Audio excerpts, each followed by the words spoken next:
Hai guys, seperti mana yang dijanjikan, kali ini aku bertemu dengan korang. Sebelum ni korang dah tengok kan trailer Abang Cengkeh untuk channel ni kan. So, jangan terkejut guys. Mana yang tak tahu dalam channel ni, ada storyteller kedua yang menceritakan tentang kisah-kisah jenayah. Kiralah pembunuhan ke, sabun ke, rompak ke, atau apa saja yang berkaitan dengan jenayah. Untuk makluman korang, Akak Cengkeh tetap menjadi pencerita utama dalam channel ni. Bagi peminat Akak Cengkeh, jangan risau, konten aku dan Akak Cengkeh akan berselang-seling dari masa ke semasa. Guys, untuk konten sulung aku ni, aku nak ceritakan tentang kisah pembunuhan kejam yang menggemparkan dunia suatu ketika dahulu di Amerika Syarikat lah. Pelaku ini juga boleh dikatakan sebagai psikopat, di mana dia telah membunuh, melapah sebelum tengkorak mangsa-mangsanya disimpan. Kalau korang nak tahu siapa pelaku tersebut, stay tune.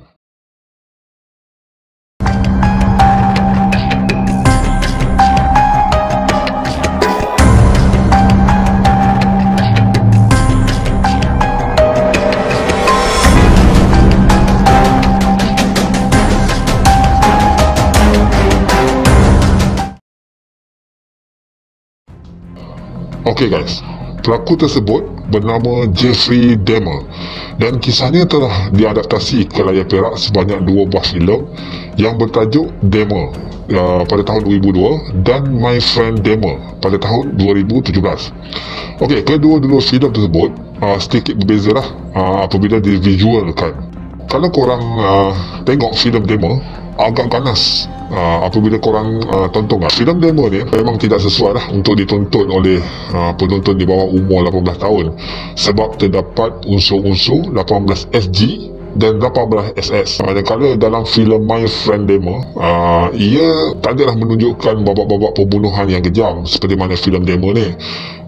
Jadi filem ni masih sesuai ditonton setiap lapisan masyarakat lah. Guys, aku nak ceritakan siapa sebenarnya Jeffrey Dahmer dan kenapa dia menjadi pembunuh yang sangat-sangat kejam dan unik, serta apa yang dilakukan oleh dia selepas setiap pembunuhan berlaku. Kes pembunuhan ni menjadi antara kisah yang paling seram yang pernah menggemparkan dunia suatu ketika dahulu. Pelakunya seorang individu yang digelar sebagai manusia yang paling gila atau psikopat apabila memperlakukan kesemua mangsa-mangsa dia dengan kejam. Kesemua mangsa Jeffrey Dahmer ni seramai 17 orang yang dibunuh sebelum mayatnya diperlakukan secara seksual. Untuk makluman korang, mangsa-mangsa Jeffrey ni semuanya lelaki, kerana dia ni seorang yang sukakan lelaki, atau biasa korang dengar lah dengan panggilan pada golongan-golongan ni lah, iaitu gay atau homoseksual. Kemudian guys, mangsa-mangsa Jeffrey ni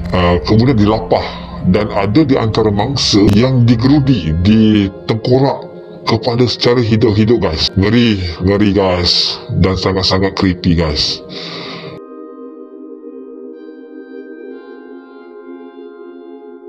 Pesanan aku dengan korang guys, semoga kisah ni dapat dijadikan peringatan kepada semua, termasuk aku sekali dan korang, agar tidak mudah mempercayai kepada mereka yang baru dikenali. Ini sebab setiap mangsa yang diperlakukan oleh pembunuh ni bukanlah kenalan rapat, tapi baru saja berkenalan, baru kenal 2-3 jam, baru kenal sehari, tak apa sehari lah, dah bawa balik ke rumah. Guys, dalam kisah Jeffrey Dahmer ni, dia hanya bermodalkan $50 dan kemudian mangsa dibawa pulang ke rumah sebelum diberi pil khayal. Kemudian mangsa-mangsa Jeffrey ni dibunuh dengan kejam. Selepas tu, mayat-mayat yang dibunuh ni, kulit mereka akan dilapah, dibuang sebelum tengkorak. Rangka-rangka mangsa ni disimpan bagi tujuan kepuasan seksual luar tabiinya. Jeffrey ni mempunyai seni atau cara pembunuhan yang tersendiri dan melakukan pembunuhan mengikut aturan-aturan yang ditentukan sendiri. Semua mangsa Jeffrey ni adalah lelaki lah, macam aku cakap tadi lah. He is a gay guys. Modus operandinya memperdaya mangsa-mangsa Jeffrey ni untuk ke sesi gambar lucah atau hubungan seks sejenis sebelum memenggal atau melapah mangsa-mangsa Jeffrey. Sebelum aku teruskan story pasal kegiatan Jeffrey ni, aku nak ceritakan sedikit lah tentang latar belakang dia lah.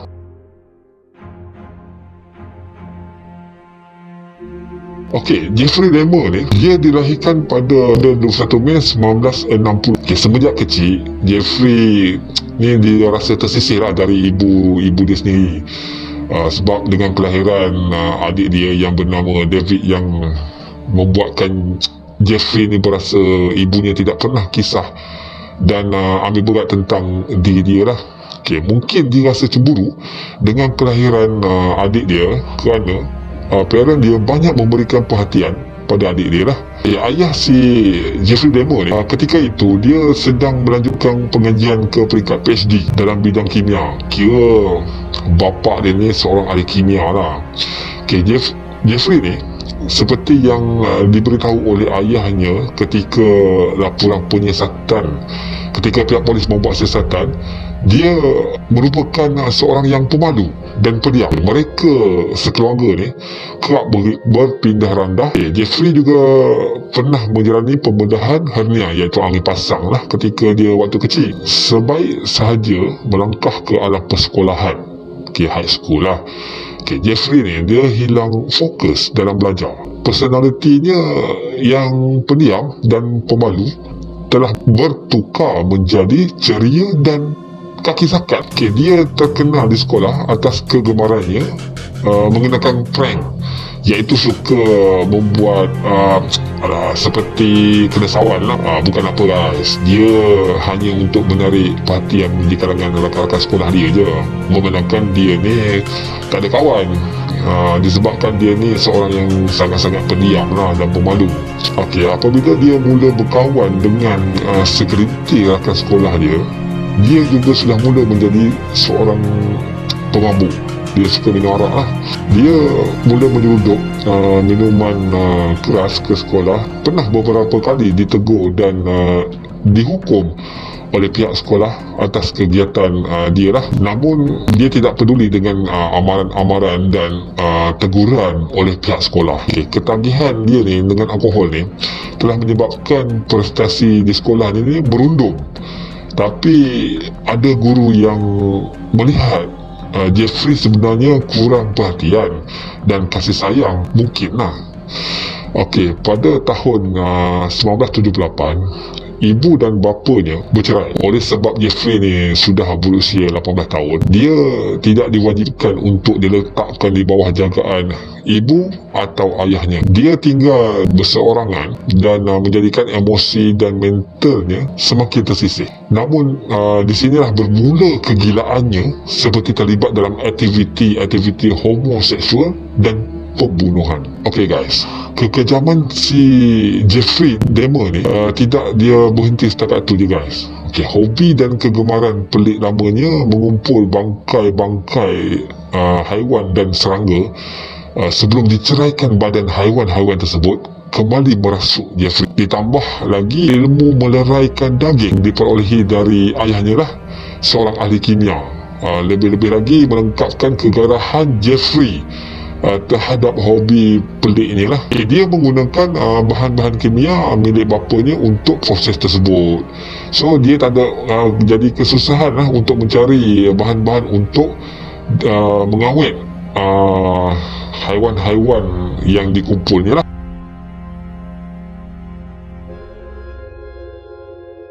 Pembunuhan pertama Jeffrey Dahmer ni iaitu pada 18 Jun 1978. Pembunuhan pertama Jeffrey mempelawa seorang lelaki berusia 19 tahun, iaitu Steven Mark Hicks, ke rumah untuk minum bir lah. Sebaik saja Steven maklumkan hasrat untuk beredar nak pulang lah, Jeffrey terus menghentam Steven dengan bubble. Selepas Steven rebah, Dahmer terus mencekik Steven menggunakan batang bubble sehingga mati. Dalam keterangannya di mahkamah, dia pada asalnya tiada niat untuk membunuh Steven. Namun dia inginkan seorang kawan katanya untuk menemaninya, dan apabila Steven ingin pulang ke rumah, dia ingin hentikan Steven terus pulang ke rumah. Sebelum aktiviti kegilaan melapah mayat Steven Jeffrey mengaku telah menghentam Steven di bahagian belakang kepala sebanyak 2 kali. Selepas mati, mayat Steven dibogilkan sebelum Jeffrey lakukan onani ke atas mayat Steven bagi melegakan gelodak nafsunya. Kemudian guys, mayat Steven disorokkan pada bahagian tersembunyi di dalam rumah. Beberapa minggu kemudian, dia mengorek keluar semula mayat Steven sebelum ambil keputusan untuk mencairkan daging Steven menggunakan asid sebelum dibuang dalam lubang najis, dan kemudian tulangnya dihancurkan guys. Selepas beberapa minggu kemudian, ayah Jeffrey pulang ke rumah bersama isteri baru Jeffrey, kemudiannya mendaftarkan ke Ohio State University. Namun prestasi Jeffrey sangat-sangat mendukacitakan, atau bahasa kasarnya sangat teruk.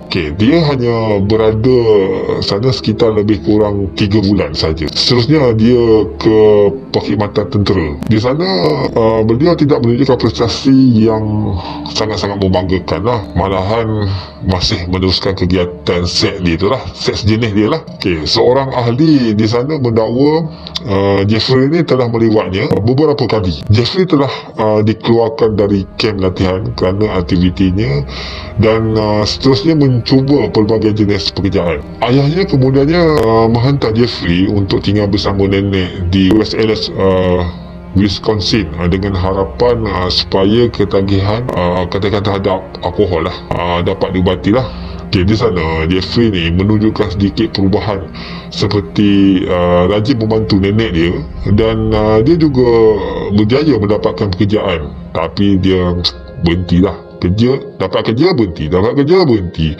Selama 2 tahun Jeffrey tak bekerja dan hanya bergantung kepada duit belanja yang diberikan oleh nenek dia. Dalam tempoh ni, dia beberapa kali ditahan akibat mabuk dan juga perbuatan kurang sopan di khalayak ramai, seperti berbogel di khalayak ramai dan onani di hadapan kanak-kanak. Dia kemudiannya semakin aktif dalam aktiviti seksual dan sering mengunjungi guest house. Dia sering bertukar-tukar pasangan sejenis dalam aktiviti homoseksual. Dalam kesaksiannya di mahkamah, Jeffrey dia berasa tidak puas apabila pasangan seksual dia bergerak. Dia tak suka bergerak-gerak, bergoyang orang-orang dia tak suka. So kemungkinan hal ni kerana dia hanya memandang manusia sebagai objek semata-mata. Pernah Jeffrey cuba menggali keluar mayat seorang remaja lelaki berusia 18 tahun. Selepas tahu berita pengebumian lelaki itu bagi tujuan seksual, dia katakan rancangan tersebut oleh sebab terlalu leceh nak gali semula.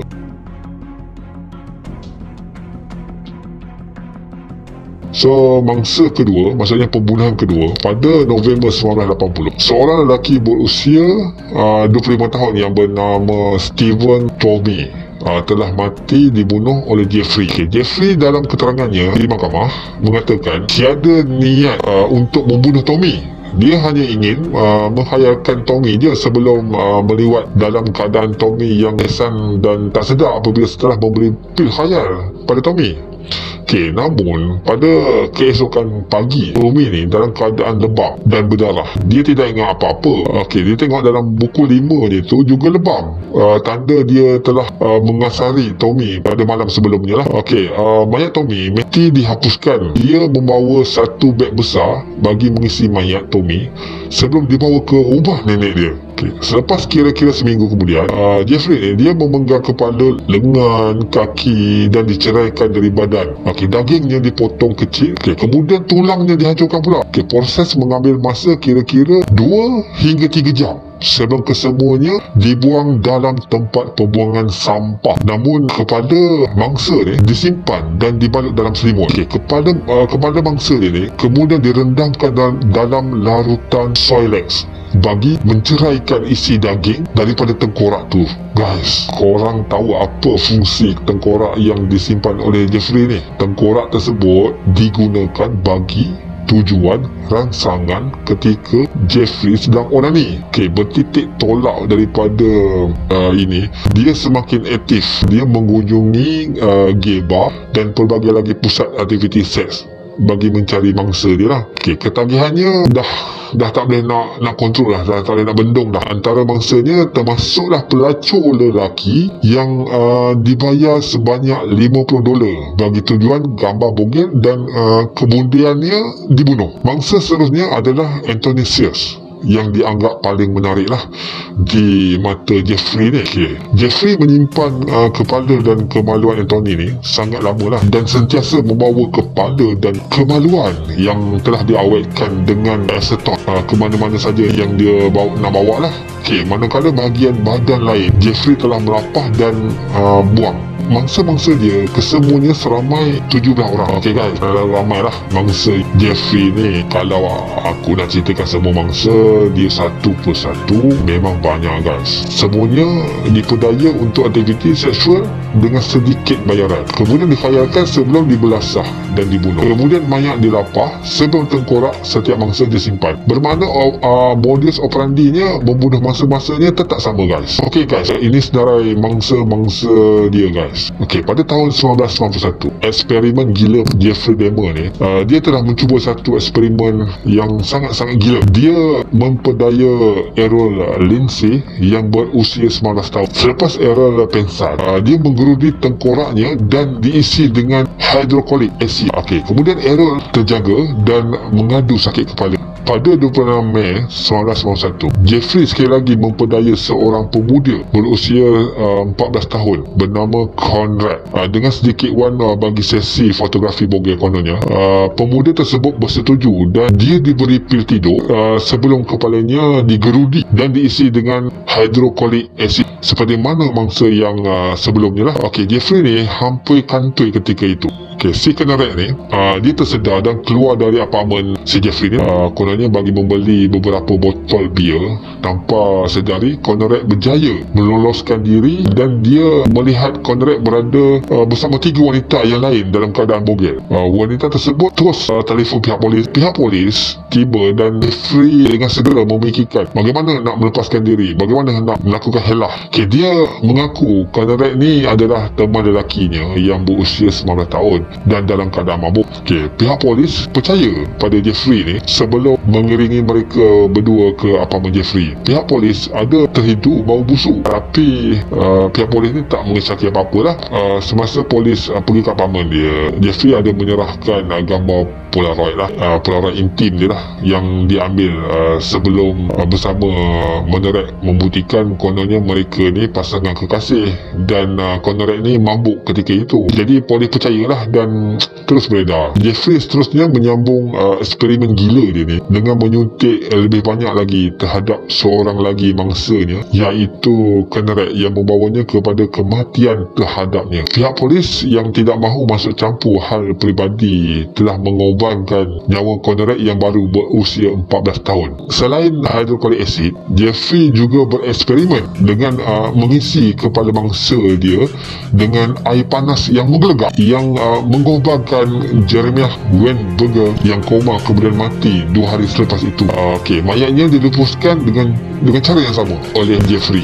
Pada 22 Julai 1991, Tracy Edwards, iaitu mangsa seterusnya, telah diperdaya untuk ke apartmen Jeffrey. Jeffrey tidak menyangka yang Tracy ni adalah individu yang bakal membokarkan kegiatan Jeffrey. Tracy yang diugut dengan pisau dan gari berasa terancam yang amat sangat dan memikirkan cara untuk melepaskan diri. Tracy ni dia memujuk Jeffrey dengan menyatakan dia akan bersama dengannya. Jeffrey yang leka kemudiannya telah menerima tumbukan buku 5 dari Tracy yang kemudiannya segera menghubungi pihak polis. Apabila pihak polis tiba dan operasi menggeledah bermula, pihak polis telah menjumpai organ-organ yang dipercayai milik mangsa-mangsanya yang disimpan dalam bekas-bekas lutsina.